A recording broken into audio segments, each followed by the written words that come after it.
Welcome to the Becks, a podcast that explores multimedia horror with hosts Becky and Sydney. Join us as we talk about movies, books, video games, music, and much, much more.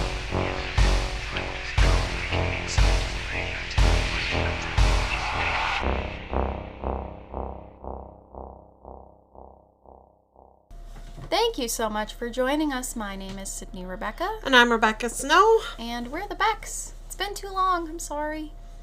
It's all Sydney's fault. It is. Not really. Anyway, happy belated Easter. Hope all is well.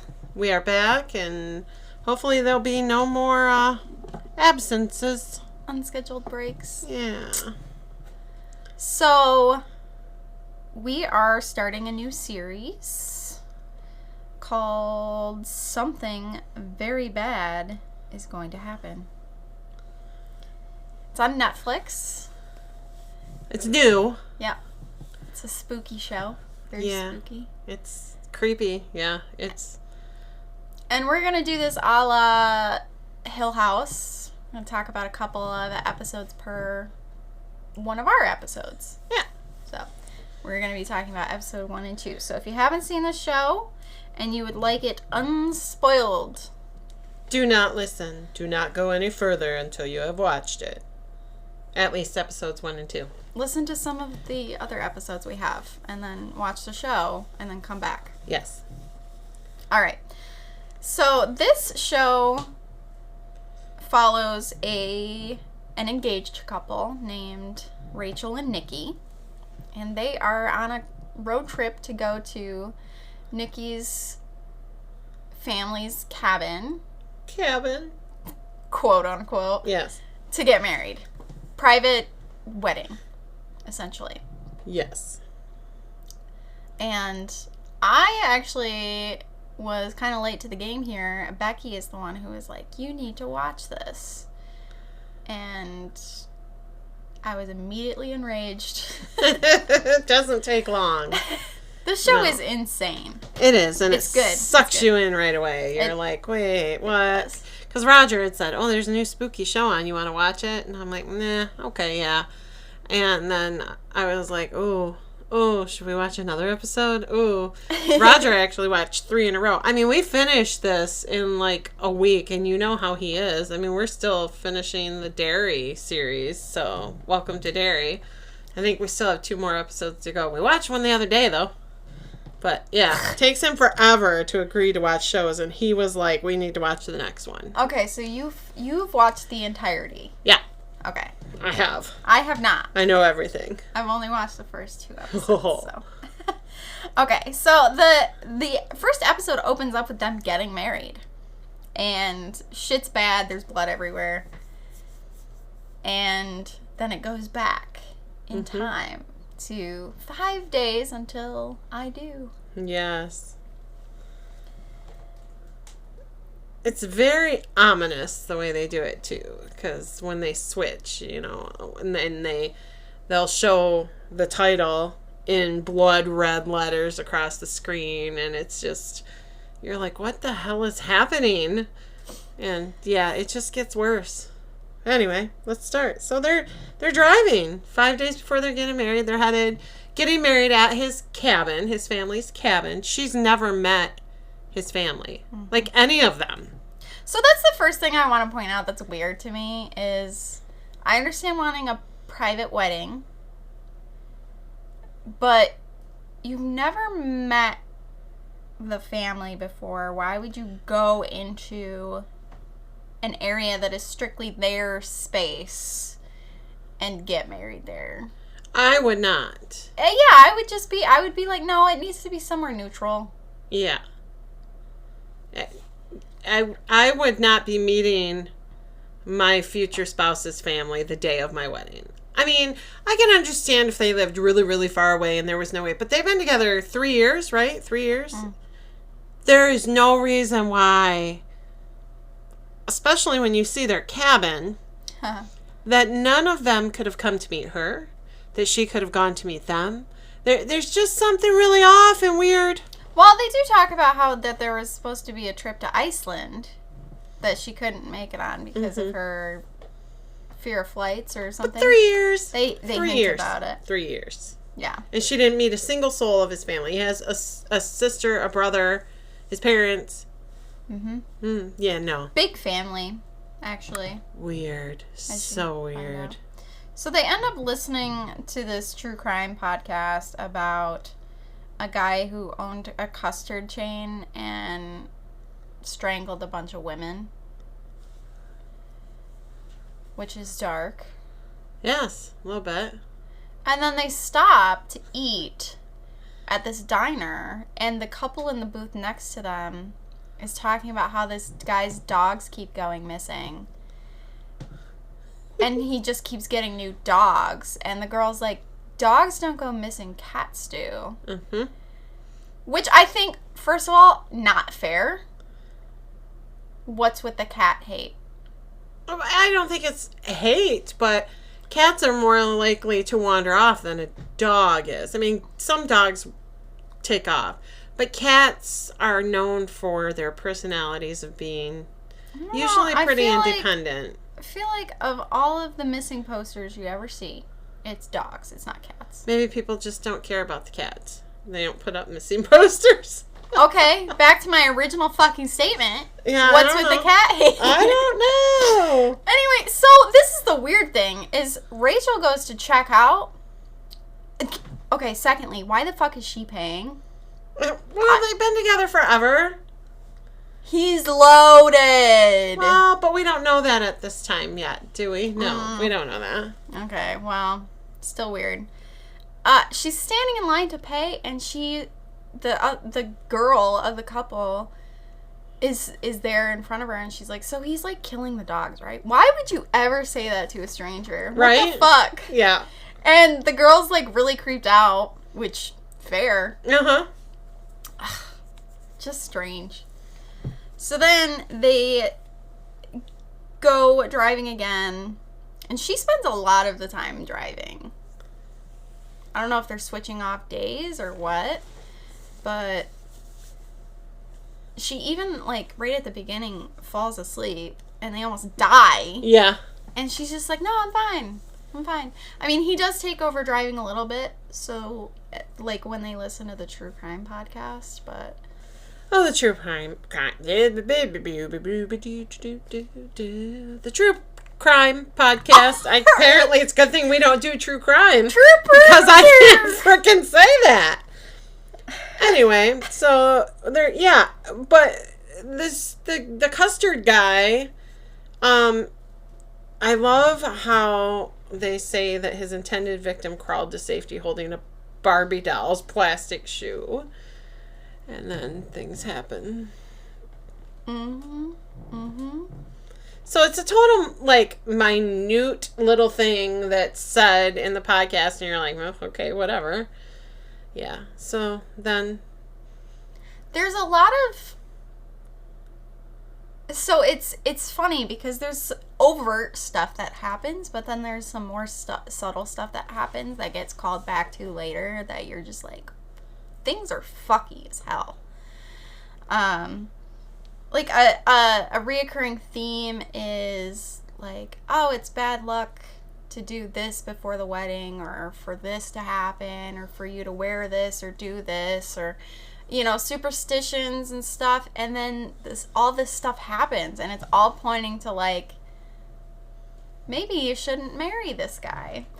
And the funniest part about that is that I actually really like Nicky. Oh, yeah, me too. Like, he's very sweet and attentive, and he seems to really listen to Rachel. And even when it's against his family, he's like, well, we'll talk more about it. They seem like a really happy couple as they're traveling. Yeah. They joke a lot. There's no arguing. They get along really well. They seem like a super happy couple. Yeah. And... yeah, so, So they get to this rest stop, and there's this parked car. Windows are foggy. And she looks in it. Yeah, she hears music coming from it. Yeah. So she looks in it, and there's a freaking baby. Yeah. Locked in the car in the back seat in a car seat. Keep in mind, she has to, like, wipe the windows off because it's all condensation or whatever. Here's the thing. It's like, I don't think in her shoes I would have looked in that car. I would not have walked up to a strange car with music playing in the dark, in the middle of nowhere. We're talking like nowhere. BFE. Bad. Mm-mm. Yeah. I would have wiped the windows. Yeah, it didn't seem like... First and foremost, it's not my business. Yeah. Second of all, I'd have been scared. I see steamy windows and I think about Titanic and how there's maybe naked people in there. And I'm good. Yes. Yep. I don't need to see that. No. No. Understood. So, obviously, Nikki and Rachel are both very concerned about this baby in there. They're like, what do we do? Gonna freeze. Is it hungry? You know, it doesn't seem like there's anybody around. She goes into the bathroom. Sketchiest bathroom you've ever fucking seen. Yeah, there should have been no even trying to go to the bathroom in there. I just stepped out, squatted, and pissed. Well, really, so they stopped because she had to pee, but when she went into the bathroom, specifically she was going to see if there's anybody in there. Yes, because baby. Yeah. Locked in car. And Nikki was gonna check the men's room and do the same. Well, she gets to, like, all of the stall doors are locked. Like, she can't get into any of them. And as she's leaving, the one on the end opens. And there's a dead fox torn apart and stuffed into a broken toilet bowl. Mm-hmm. What's that about? Mm-mm. Mm-mm. What, pray tell, is that about? I'm out of there, dude. Like, I'm out of there. But the whole area. What about the baby? I'm calling 911 and saying there's a baby in... No, I would have broke the fucking window and taken the baby and gone somewhere safe. Populated. That was my thought, too, is, like, I would have... Okay, if I had seen this baby... Because what they do is they split up. Nikki stays and tries to break the car window, and she goes to drive to, like, the nearest gas station, nearest store, whatever she can find. I'm not splitting up either. Quit fidgeting with your ring. I'm sorry. It's either that or chew on my nails. Full of anxiety. I don't know what you want from me. Okay, anyway. So, yeah, they split up, and mind-boggling, because what if there's a murderer? I am not splitting up. I don't think she told... Now that I'm thinking about it, she did not tell Nikki about the fucking fox in the toilet. No. She just got in the car and drove away and left him in the middle of nowhere in a snowstorm with a weird car that has a baby in it and dead foxes. And no, dude, no. I'm not leaving Roger behind. I'm not leaving anybody that I'm with behind. That's a scary situation. It's like no survival instincts or no caring about the person you're leaving behind. Creepy. She's definitely a white girl. For sure. Like, behavior is not smart. So she goes to this bar. It says it's closed, but the door is unlocked. And the worker is the most disinterested... She makes me laugh. Like, I laughed. She was so funny. She was funny. Very deadpan. Uninterested. Did not give a shit. No. Did not have any sense of urgency when it came to calling the police either.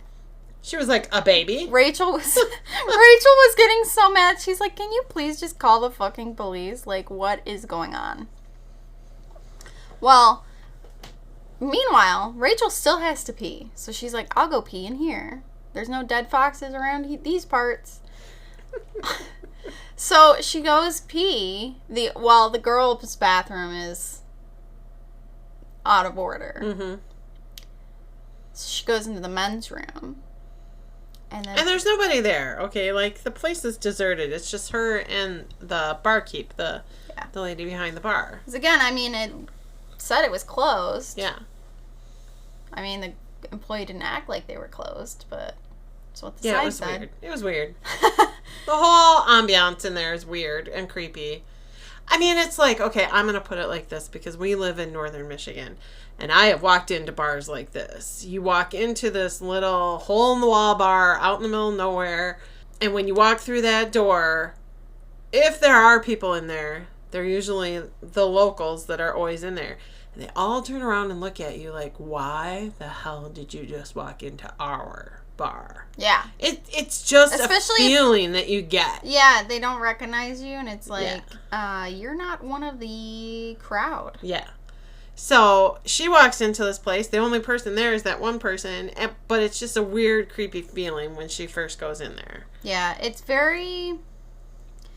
It feels... I'm going to use this word loosely. It feels haunted. Like, it's just a creepy, weird, liminal space that is just uncomfortable. So she's peeing, and she sees a shadow. Well, she hears the door open, and she sees a shadow. She looks up, and there's a dude watching her pee. Yeah. Yeah. Yeah. She doesn't even act. I mean, like... She runs out of there. She runs out, but... I would have gotten violent. I probably would have, too. Like, I would have found something, and I would have gone behind the bar. Grab one of the bottles, like, brandished it, like, you get the fuck away from me, you fucking creepy psycho. So he follows her out of the bathroom and just gets closer and closer. Meanwhile, she's just, like, clutching at her keys fearfully because she decides to get a fucking gumball. I know. What was the deal with that? I'm like, what is she doing right now? I cannot with her. Because her interesting decisions don't stop in the first episode. Oh, no. They just keep going. So they do through the whole thing. Just saying. So then he asks her, like, if she's excited to be married or something. Are you sure he's the one?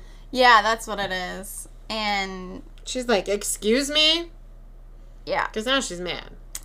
And she stabs him in the hand with her car keys. Right through his hand. But he just stands there. Yeah, he just pulls it out calmly and, like... Yeah. Like, there's no reaction, really. It just doesn't matter that she just gouged his hand open from front to back. Ow. So there's a couple of other things that bother me about this, and I don't know what it says about Rachel as a person, but, like... So the employee comes on and is like, okay, cops are on their way, whatever. Rachel gets so freaked out by that guy and stabbing him that she runs away. Okay, so you're very creeped out by this guy. You're going to leave him with a young girl working a bar alone? Not that it's her responsibility, but I would have been like, yeah, you need to tell the cops to come here too. Yeah. Because this fucker... Or do you know this guy? He was watching me pee. What's the deal with him? Something. Which, I'm pretty sure peeping is a crime. I would think so. So... She was freaked out. She left. Bye. Yep. So then she returns to the rest stop, and the car with the baby is gone. Disappeared. And she can't find Nikki at first. Yeah. And he comes running out of the fucking woods. Yeah. Yeah. Yeah. And his face is beat up. Yeah. And he's like, yeah, the couple came back. They just took a walk in the woods because she gets car sick or whatever, and they thought I was trying to kidnap their baby. So he punched me in my face. Yeah. Weird story, right? I was like, what? Yeah. What? It is a weird story. It doesn't really match up because why... He's like, oh, they ended up being appreciative. They understood why I did what I did, but, you know, whatever. Just weird. Just weird. He knew him from high school, right? Wasn't it turned out it was someone he knew from high school? No. At some point? I may have just given you a spoiler alert. What the fuck, Becky? Maybe not. Maybe that's a different storyline. Anyway. Gets punched in the face by a dude. We're supposed to be just a stranger. Allegedly. Now everything's... I'm not sure I'm right. Okay. So they get to the cabin. First of all, it's not a fucking cabin. Okay, when I picture a cabin in my head, I'm talking maybe 2 rooms. 3 tops. Okay? It's like a square log cabin.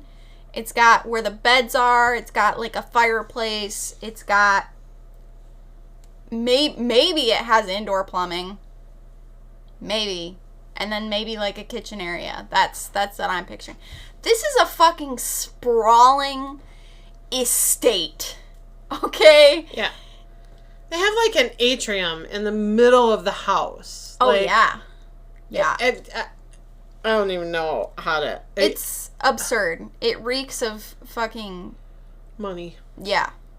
And she is like, hey, I thought we were going to a cabin. And Nikki's like, yeah, this is the cabin. And she's like, no. Yeah.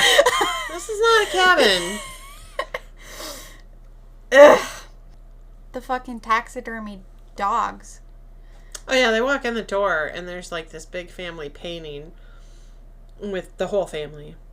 And then sitting in front of it on the floor are giant taxidermy dogs. They're like wolfhounds? Yeah, like they're the Afghan wolfhounds. Mm-hmm. And they are the family's former dogs. Apparently when they die, the dad just taxidermies them. Does he do it, or does he get them? I don't know. Well, I was just wondering. apparently the father has them taxidermied. It's taxidermy dogs. I don't care who has it done. I don't care who does it. I don't care what's happening. That's disgusting and gross. That's fair. I cannot imagine having... I'm sorry if somebody else has their dogs taxidermied, but... It's like I'm not sorry. That's weird. Guardians of this family portrait that they had painted. Instead of spending money to taxidermy your dogs, consider spending that money on therapy. Just weird. I say it with love. It's weird. It's weird as fuck. So, and then there's like, obviously on the painting too, there's an empty space for her to sit, to be painted in. Right next to Nikki. Yeah. Weird. Creepy. Yeah. I see that to me. This is the thing, is in the brain, rich people are different than the rest of us. Okay? They just are. There is no way I would be able to marry into a family like that. There's just no way. It just gets worse, too. And it I does would be get walking worse. out. I mean, I don't think she knows all that because she doesn't know them. She knows stories of them. And you can, you hear stories of people, you make up in your mind what they're like. But then to be immersed in something like that and to see this cabin, quote unquote, Yeah. and to meet these people, it becomes weird really freaking quick. And I do find it weird because it's like every time Rachel's like, you told me it was a cabin. He's like, yeah, it's a cabin. It's like, dude, you have to know that your family is fucking loaded. Okay? Yeah. So it's just weird to me that he's acting like, yeah, like it's just, and keep in mind, I like Nikki, at least so far. Can you imagine what their home is like? Like their home. Oh my god, I don't even want to. Okay. So they get back to their room, and she's like, I need to get you ice for your face. And so she goes to the kitchen, and inside she meets Nikki's brother, sister, and sister-in-law. Jules is the brother, Portia is the sister. What in... Is it Nell or... Oh yeah, it is Nell. Okay. They're all having like wine and charcuterie in the kitchen. Like just casually. Mm-hmm. Cause they're fucking rich people, dude. I can't deal with it. And Rachel's very salt of the earth, okay? She has the rings and the tattoos, and I think she has a nose piercing. Or maybe I'm just making that up in my head. She has lots of piercings in her ears, Like, she's very Chicagoan, I think that's where they live. And so there's an immediate sense of, like, as an audience, you feel like Rachel is an outsider. For sure. She feels it as soon as she fucking sees the cabin. Well, yeah. Okay. And it only gets worse from there. So, Jules and Nell go to bed. They you know, they see each other, whatever. And then Portia is like, let me tell you a bedtime story. Yeah, there's horrible things in this woods and blah, blah, blah. She starts out and then she tells her the story. About the sorry man. What an evil bitch to do this. Well, I immediately had beef with her. Not because, I mean, she's very cute, very girly, whatever. It's her fucking attitude. Mm-hmm. Okay? She's like weirdly condescending. And, you know, it's very typical mean girl. It's like they pretend like they're being nice to you, but they're giggling after everything they say. And like, if you've ever been bullied, you know exactly what I'm talking about. Like, it's just, that is the sense. Yep. And so the sorry man, apparently Jules got lost in the woods as a kid. And he came back and was saying these stories about the sorry man, about how he watched a man who was sobbing cut into a woman. And Portia says that it's because the sorry man is looking for his dead wife. He cuts into all these women to try to find his dead wife. Which is kind of a cool story as far as urban legend or, you know, whatever. Mm-hmm. But contextually, she's talking about this very traumatic event because Nikki confirms to Rachel, like, yeah, Jules did get lost in the woods and he did come back talking about this. But nobody knows what really happened to him.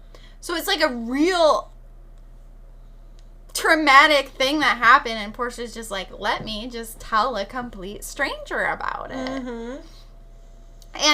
And their Jules and Nell's kid, Jude, was like right outside the kitchen in the hallway. Yeah, eavesdropping. Because this house is almost like round. Okay, so the hallways are rounded. The whole house, there's a hallway around the whole exterior of the house. Kind of. It's really weird. It's like a donut almost. Yeah. So the kid's standing just out of sight, and it scares their son. And then, didn't she say something about bleeding? Yeah, like blood attracts him. Yeah. Are you on your period?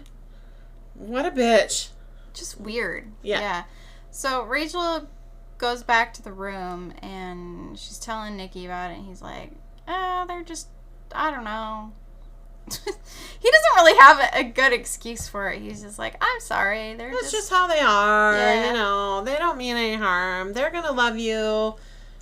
Yeah. Blah, blah, blah. And then she's like, I'm sorry, I have to do the thing. And then there's this fucking box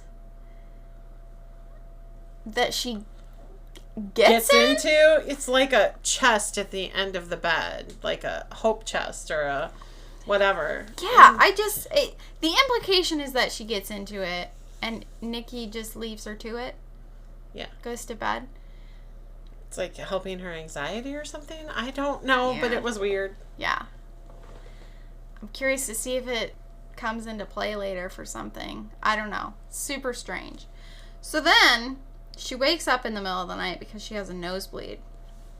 Blood. Fancy how that happens. Blood, I say. And so she gets up, but she hears something out in the hallway. And she looks out into the hallway and she sees a dog? Question mark? Is it taxidermy? Is it a real dog? The world may never know. But if it's taxidermy, it shouldn't be there because they were at the front of the house. Yeah, that is, like somebody moved it, someone shoved it around. Yeah, weird, creepy, no. So then she goes wandering. Because that's what you do when you're already scared of something in a creepy house that you've never been in and you've just been told that bad things happen in the woods. Yeah. The front door is fucking open. The wind is opening it and slamming it shut. So clearly it wasn't locked. And then there's footprints. There's wet footprints How many fucking red flags? Okay, so she follows the footprints. All by herself in this house that, again, she's never been in. Nose still bleeding, by the way. Mm-hmm. And she ends up in this room. A very open room. Yeah. With lots of windows. Yep. And Nikki's mom is there. And she's not all there. No, she's... And there's mail all over, like, spread all over the floor like she dropped it or something. And she almost seems like she's trance-like or drugged or... who really knows what's happening there? Yeah. And Nikki's mother, whose name is Victoria, she's like, we're not going to be seeing very much of each other. And Rachel's like, no, we are. Like, this is just the beginning. You know, I'm so happy to meet you guys, whatever. And then Nikki's dad comes in and retrieves her and is like, oh, she kind of acts like a caretaker to her. He's a doctor. Mm-hmm. And, you know, leads her back to bed. Yeah, I asked her what she was doing, and she's like, I went out to get the mail. And he's like, I told you that's my job. You shouldn't be doing that. Yeah, that's right. And he's real kind of like abrupt with her, so it's weird. It's just weird. Yeah. And so just leaves Rachel there. And she sees that there's something addressed to her in the mail. Which is weird, because obviously she doesn't live at this cabin. And she picks it up and opens it, and it's a wedding invitation. And on the back, written in red, it says, "Don't marry him." All caps. Scary. Mm-hmm. And that's when the first episode ends. Yep. Then you gotta watch more. Yeah. What the hell's happening here? So, yeah, the first episode is Never Get on One Knee. That's what the title is. The second episode is called Bride-Shaped Hole. So now it's 4 days before the wedding, and she can't find her wedding dress. It's just gone. It was hanging in the closet, and now it's just gone. Yeah, I mean, we even see, I can't remember if it's in the first one or the very beginning of this one, we see her looking at her wedding dress and smiling. Yeah. Like and today is supposed to be, the 4 days before, they're supposed to be doing the fitting so they can all see the dress and blah, blah, blah, and now she can't find it. So Nikki's like, oh, I think we might have left it behind in Toledo or wherever the fuck. And she's like, no, I know we brought it. I was just looking at it. It was hanging right next to your suit. He's like, okay, maybe I left it in the car. Like, are we sure we brought it in? Blah, blah, blah. And the dress is just gone. And she's getting upset because she knows it was there. And Nikki's kind of like, oh, we must have left it somewhere else. There's no way. And he's like, there's no way anybody would take it. Is that what you're trying to insinuate? Why would my family do that? And she's like, I don't know, but it was here, and now it's not. Yeah, why would they do that, Nikki? Yeah. Why would they? Because they're freaking weird. So, he's just like, well, I can drive back to Chicago to get it, which is like, what, 11 hours or something? It's a long time. 8 hours, long drive. Well, weirdly, his family's like, no, you should go. You should go. Go get it. Like, Rachel can stay here. It'll be fine. No way. I'd be driving my ass back to Chicago if I was going to look for the dress. I would not be staying there with these people who are already weird. I've already had all these strange instances happen with Portia and the mom and the dad and the dogs. No, I'm not staying. No. I will say, Jules creeps me the fuck out. He's weird. I get such weird vibes from him, and it does not improve in this episode at all. Not one iota am I like, oh, never mind. I'm just being mean. Creepy. Okay. He's the older brother. Nikki leaves to go back to Chicago to see if they left it there.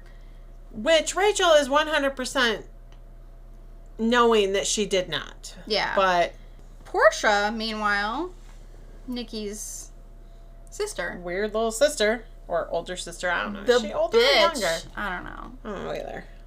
No, because he's the baby. Oh, that's right. She's like, well, why don't you try on our mom's wedding dress? Wouldn't that just be swell? Again, weird. This is weird. Like, it'll probably fit you. And they start making alterations to the wedding dress. Like, while it's on her, they start cutting it up. And Rachel's just staring at Victoria, Nikki's mom, she seems a little more lucid. Yeah. She's like, is this okay? Like, they are cutting and tearing and snipping and swiping. And Victoria's just like, yeah, whatever. Yeah. I used to be that skinny. and they come up and they take off the necklace that Rachel is wearing, and she's like, no, that's my mom. And they take it away and throw it in a dish. They take her engagement ring off of her. My God, this sent me over the deep end. And put on the grandma's ring. Yeah, she's like, no, that's the ring that Nikki gave me. And they're like, yeah, but that doesn't mean you have to wear it on your wedding day. Yes, the fuck it does. I know, that's why I was like, yeah, kind of, that is the whole point of it. The thing that fucking made me so mad, stand up for yourself. Oh yeah, she totally was letting them just manipulate and bully and push her around. The ring, it's like, okay. The necklace is the one thing she had left from her mom. Yeah. That would not have come off my neck. I would have throat punched all of them. You're not taking that from me.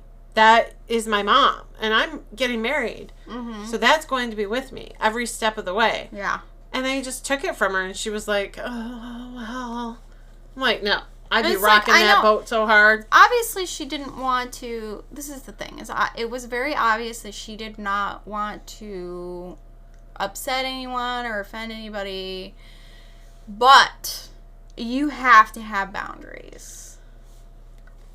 You have to. Like, if something is that important to you and you just let them walk all over you, at a certain point, it becomes like it is your own fault, too, that it's happening. Like, you need to fucking speak up for yourself. And the thing that was irritating me is, like, okay, so she calls Nikki about it and is mad, and it's like, girl, are you gonna have him fight all your battles? Like, just because it's his family doesn't mean that you can't fucking stand up for yourself. Exactly. I was just very frustrated by it. An accident happens. Portia, I don't even know how this happened, but Portia, like, fell backward into a standing mirror, and a big jagged shard ended up in her arm. Yeah. And so her and Nell, she was bleeding all over the place. Yeah, her and Nell left to go doctor her up. Now, she pulled that fucking shard out of her arm. I'm like, okay, she needs a doctor? Hospital? Stitches? It kept coming. Like, she pulled it very far out of her arm. So then, Rachel's just left with Victoria, and they have this really strange exchange about pearls and how it's bad luck to wear pearls on your wedding, which I've never heard before. I didn't either. And when we were watching it, Roger's like, look up why they're bad luck. And I did. But you forgot? I did.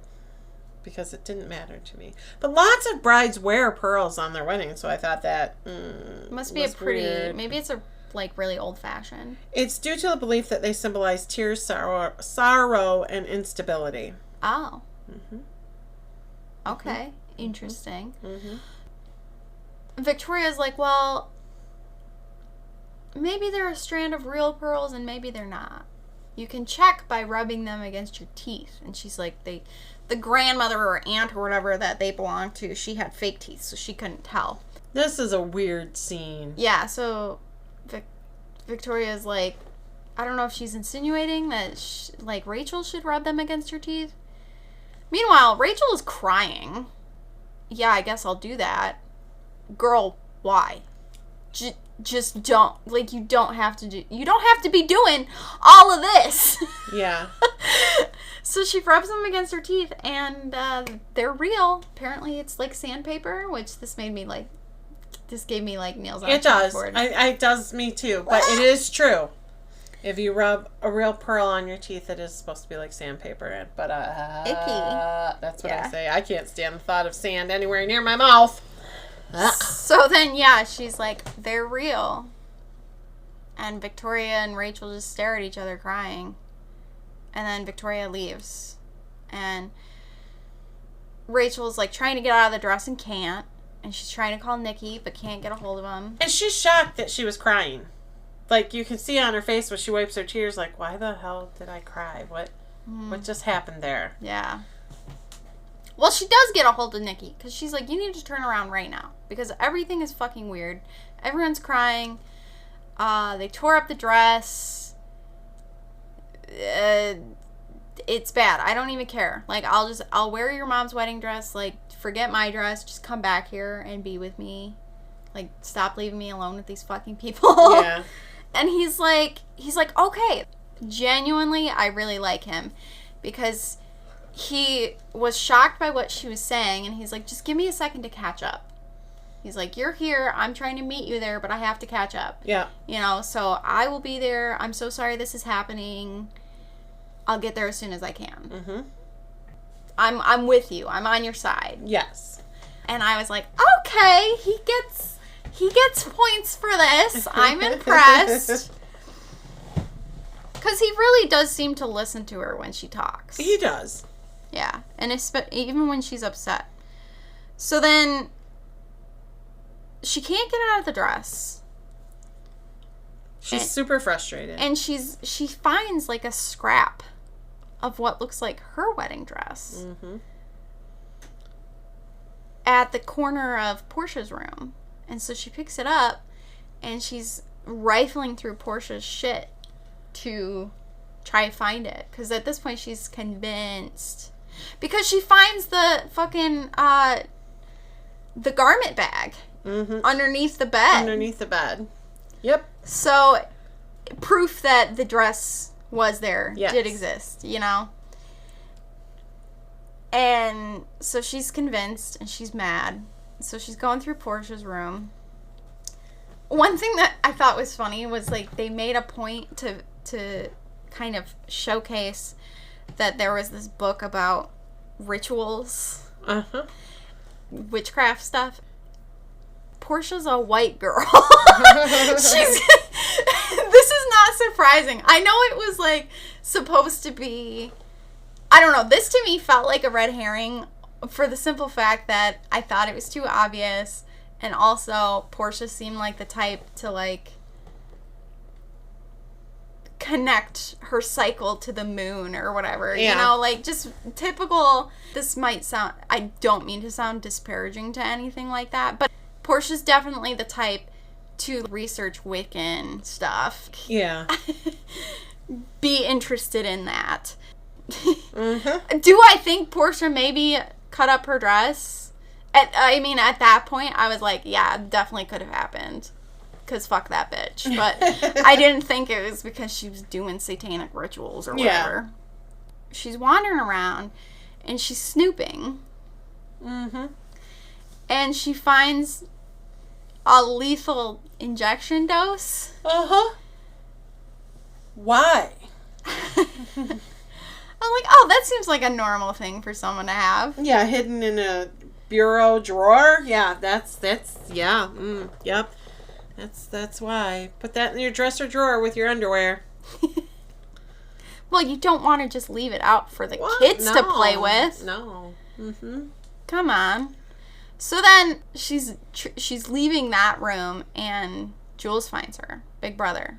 He's eating a banana. This is a creepy scene too. He's just creepy in this one. And she's like, "Sorry, I wasn't trying to snoop. Liar. I was just looking for my wedding dress." She goes to leave and he goes, "You're cold." And then she moves again and he says colder. So then he's doing like the hot cold thing. Uh-huh. Very weird the way he does it. Uh-huh. And she like goes along with it. Uh-huh. Now me, I'm an angry person. I'm punching him in the throat. Another one I'm punching in the throat. I'm like, what the fuck? Where's my wedding dress, motherfucker? Bam! Yeah, literally. Literally, that was my first thought. I'd be like, I'm not playing these fucking games.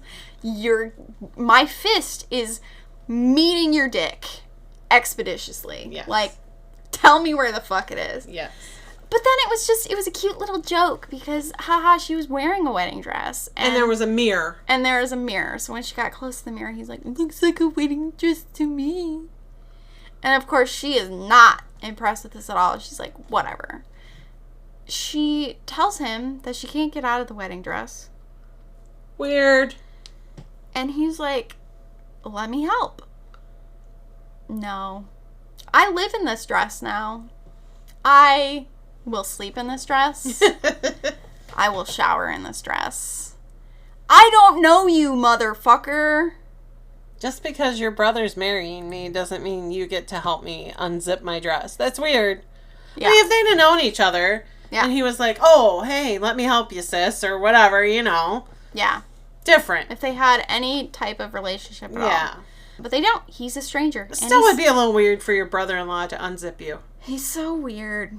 I just can't. I can't do it. Oh, that was the thing I forgot to mention. So first thing in the morning, she realizes that there's blood on the floor because the kid is like, oh my God, the blood. The sorry man. Yeah. You know, the sorry man's going to get us. And Jules overhears and is really mad. He's like, do not talk about that. Like, that is not a thing. And Nikki's father comes by and she says, you know, good morning, Dr. Cunningham. And he doesn't really say anything. He just keeps walking, which was awkward. Yeah. And then Jules was like, did Nikki tell you to call him Dr. Cunningham? And Rachel's like, no, I just thought it was polite. And Jules is like, well, I'm a doctor. And she's like, do you want me to call you Dr. Cunningham too? And he's like, yeah. And she kind of laughs awkwardly and says, I can't tell if you're joking or not. Mm-hmm. Also super weird. Because, and I was thinking about this, it's like, she and Jules, while maybe not being exactly the same age, are still peers. Okay? Mm-hmm. Obviously, father-in-law, gonna be a little bit different dynamic. Of course. And she doesn't know them. Yeah. So she's still learning, you know, how to interact with all of them. Mm-hmm. But, yeah, he's weird. It's almost like he wants to dominate over Nikki. Like, he just has to show that he's the older brother. I don't know. Yeah, I don't know. It's weird and uncomfortable. So then she runs into, while wearing the wedding dress still, going back to her room, she runs into Dr. Cunningham, the senior. And he's like, why are you wearing my wife's dress? And he is very upset. And she's like, it was not my idea. Mm-hmm. You know, I'm going to take it off right now. And he's like, do so. Mm-hmm. Also kind of an uncomfortable situation, but one that I was like, yeah, that's fair. Because obviously something's going on with his wife. And he's kind of a stern dude. And I don't think he was expecting to see a young woman in his wife's wedding dress. No, you know, weird. That could be pretty upsetting. So she goes and takes it off. They have family dinner. Nikki's still not back yet. It's very awkward. She pretends to get a phone call so she can snoop because she hears like a weird noise. Also, Dr. Cunningham is missing at this dinner. So she goes out in the woods. By herself. It's dark. It's dark-ish. Yeah, it's not good. And she just has her phone flashlight. Again, interesting choice. Uh-huh. She makes a lot of bad choices. And she finds a fucking stick person wearing her mangled, destroyed wedding dress. Yes, she does. Hanging from a tree. From a tree, yes. Instead of leaving immediately. Or calling the cops or something. I don't know. I would brave the woods, personally, at that point. I'd be like, okay, this weird rich family is a cult. I have my phone, so I would find the driveway and I would get the fuck out. Yeah. Well, she sees this weird building. It's like a tent with lights, shadows moving in front of it. So she goes to investigate. Again, interesting choice. Some good, smart decisions we're making. And she finds Dr. Cunningham Sr. digging a huge hole. Probably a grave. Probably. So she sees this, starts freaking out. He sees her, scrambles out of the hole, runs after her, telling her to wait. She's running away, very freaked out. She's running down the driveway. Nikki comes back finally, and she's like pounding on the door to get him to open the truck door for her. And she's telling him all this stuff that happened. She's like, digging a grave. Fucking everything's crazy. I found my wedding dress. Like, what the fuck? And he's like, okay, I'll figure out what's going on. And I think she's pretty convinced that, they're out to get her. Because it's her wedding gown on this whatever effigy thing that's hanging from a tree. Mm-hmm. They're telling her these scary stories about the sorry man. Mm-hmm. They're, and she's the bride. Mm-hmm. I think she's pretty convinced by this point that they're out to get her. Yeah. As any person might be. Yeah, I don't think, scary. Like, connecting all the dots and stuff, especially because the postcard, right? The invitation telling her not to marry him. It's all pointing a certain direction. Back to the superstition stuff. You got the pearls. You got the fucking broken mirror. Mm-hmm. I'm thinking the whole thing of putting the grandmother's ring on it. I'm like, are they cursing her by putting their the grandmother's ring? I mean, I'm starting to think they're going to sacrifice her, or, okay, something's wrong with the mom. Are they going to use her to, keep the mom alive? Oh, interesting. Like a Get Out situation, kind of? Yeah. Weird, yeah. Because it's like, why did they take her ring off and put on this ring? And why did they take anything that was personal for her wedding dress, her necklace, her ring, anything that was personal, they removed and put other things on her. Yeah, so it's almost like they're putting their mark on her. So, terrifying. At this point, I'm like, fuck these people. I'm gone. I'm not marrying him. I don't care. I don't need these people in my life. Well, I would be like, because again, at this point, I, as a person, an audience member, I get it. Like, I'd be scooping that man up, and I'd be like, we're going to go to the courthouse, and we're never going to see these fucking people again. That's what's going to happen. I don't think I'd marry him. I think I'd run away. But he's like, apple doesn't far fall from the tree. Or fall, God, I can't talk tonight. He's got their genetics. They're all weird. There's some weirdness there, too. Gotta be. I mean, don't you think? He's got to know how they are. He's brought other girls home. Well, she also sleeps in a box. Sometimes. So. Okay, yeah, I guess you're right.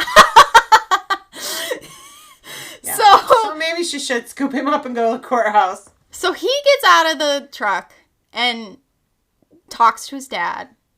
And obviously gets really upset about something. So then it cuts to them back in the house. And it's revealed. This is fucking so insane. That the mom has a brain tumor. And it will kill her. So that's why they wanted to have the wedding at the cabin. Like a private thing. Because she just wants to see her baby boy get married. And then she wants to die at home. That's why they have the lethal injection thing. Because she's going to end her life. Yeah. And so it's very upsetting. And terrible. And I think I texted Becky at this point. I was like, typical narcissistic mom making it all about her. mean, to be fair. I mean it a little bit, but like... Well, yeah, but okay, so she knows she's that sick, and she's taking the chance of anything could go wrong. And yet, come here and have the wedding. Yeah. So I can have that last. Which is unfair, because what if you go into, like, a seizure and die in the middle of their wedding? Or what if... I understand maybe wanting to see your baby get married before you die. But there's a different way to go about that. Mm-hmm. Like, not lying.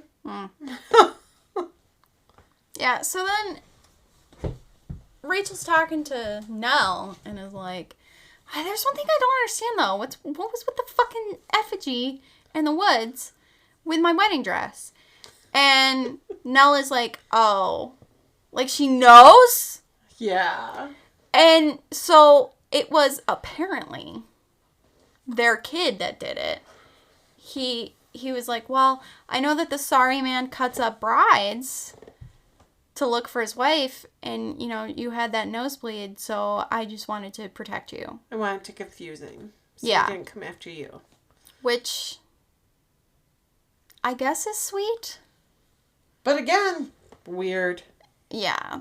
But, I mean, he's like 12 years old or something, so if you think about it from a 12-year-old's perspective. Yeah, but... Maybe.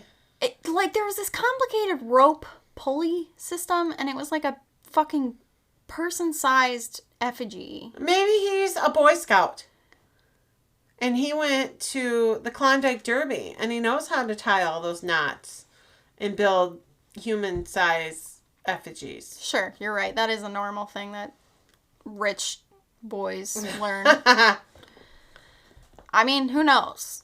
I don't know. Not me. I'm not it's a rich all boy. Weird. So Rachel obviously feels super bad, and she's like, I'm very sorry. I feel like I ruined everything. Because they were trying to keep it from Nikki. They didn't want to upset him before his big day. It was supposed to be about him and Rachel. Not about the mom. But clearly it was not about him and Rachel. It was about the mom. But I digress. So, yeah. That's how the second episode ends. Mm-hmm. And again, we're kind of just going over the highlights of each episode. So there's stuff that, you know, we're not talking about, or there's lots going on in this show. A lot in this series. Yeah, there really is.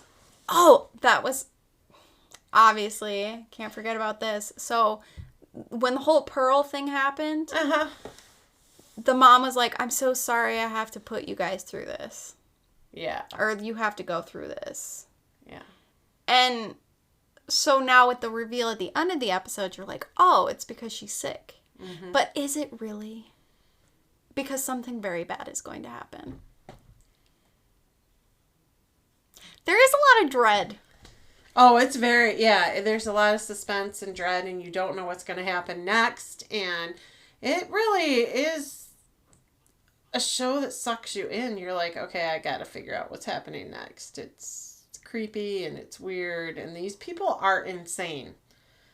And as much as I hate Portia, I love Portia's character. No, I she's just want to kill her every time I see her. But I'm like, yeah, she's a great antagonist. She's a great actor. Yeah, you definitely have beef with her. Oh, that was another thing too, is when Rachel was sneaking around with the wedding dress after Portia and Nell left. They like walk by at one point. And Portia's like, she's gonna ruin the wedding with that fucking ugly necklace of hers. And I'm like, bitch. Mm-hmm. I will put you in the ground. There is a conveniently pre-dug hole. And they 100%, especially Portia, it feels like it is not Rachel and Nikki's wedding. It's all about making everything perfect for the mom. Portia's all about making the wedding perfect. It's like Rachel should just stand there and not say a word. That's how portrayed. Bride-shaped hole. Doesn't matter that it's Rachel. Mm-hmm. Just could have been anybody. Very true. And I think she says that at one point on the phone with Nikki. She's like, there's just this bride-shaped hole that I'm filling. Doesn't matter that it's me. Yeah, it's creepy. It's weird. Which is a horrible way to feel. It is. Yeah. Because she was happy, it seemed, when they were getting there to get married. Everything seemed good. I will say, they definitely don't seem to be on the same page about kids. Her and Nikki. Truth. She's way more hesitant about having kids than he is. Yes. But he also has a big family. Whereas she has a very small family. Her mom is no longer alive. She's estranged from her father. Mm-hmm. And she doesn't talk about any extended family. I mean, she doesn't have anybody coming to this wedding. It's just nobody's coming. Yeah, it's just his family. So, the whole them inviting over 100 people, too. Oh, my God, yeah. She was like, it was just supposed to be an immediate family. And they're like, it is immediate family. Portia's like, that is immediate family. We come from a big family. We have lots of cousins. And yeah, it's like, if you invite Aunt so-and-so, you can't not invite all of her siblings. And it's like, guess what, actually? You can. Yeah. You can, actually. You can just be like, I don't know. I'm just like, this is the thing, is I've never been married, but I would not have any, I know this about myself, I would not have any problem being like, yeah, you didn't receive an invitation to the wedding because you weren't invited. Mm-hmm. Sorry. We had people, when I married Vince, that were like, oh, we didn't get invited, so Vince just told them all to come. Are you fucking serious? Oh, yeah, I had people show up from the bar that were acquaintances. Like, if I look back at my pictures, I'm like, who are those people? Why were they there? They weren't our family, they weren't his family, they weren't our friends. They were just literally people that knew us from the bar. And it's like, what in the absolute hell were you thinking, Vince? I mean, it's so stupid. I didn't want people like that at my... They were just there for the food and the alcohol. Yeah. And we didn't even serve a lot of alcohol. I think we only had beer because I wasn't going to provide alcohol for everybody to get drunk because that's just the way I am. I've never done it for any party I've had. I'm like, no, dude, come on.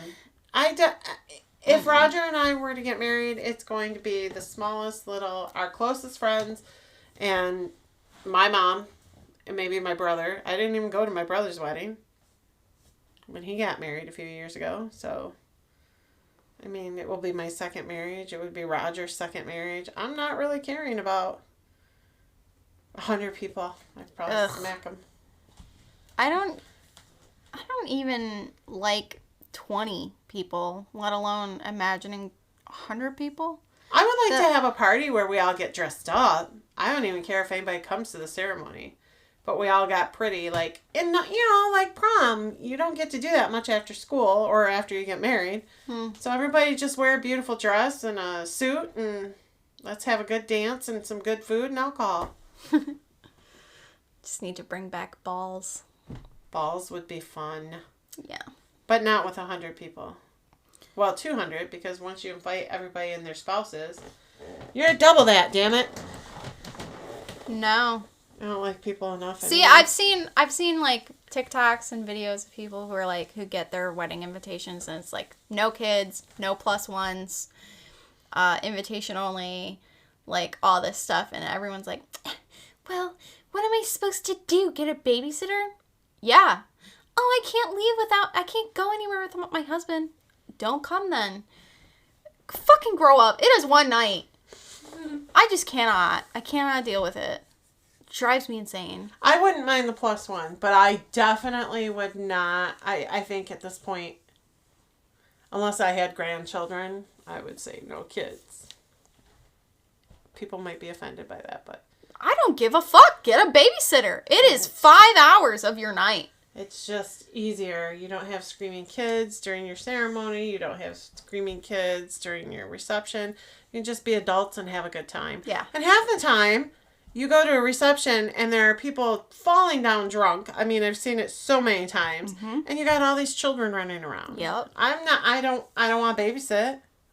So, no. I remember one time, these people had their reception at a local bar. They didn't rent out the bar. That's just where they ended up. They just ended up there? Having it, yeah. I'm using the term reception very loosely here.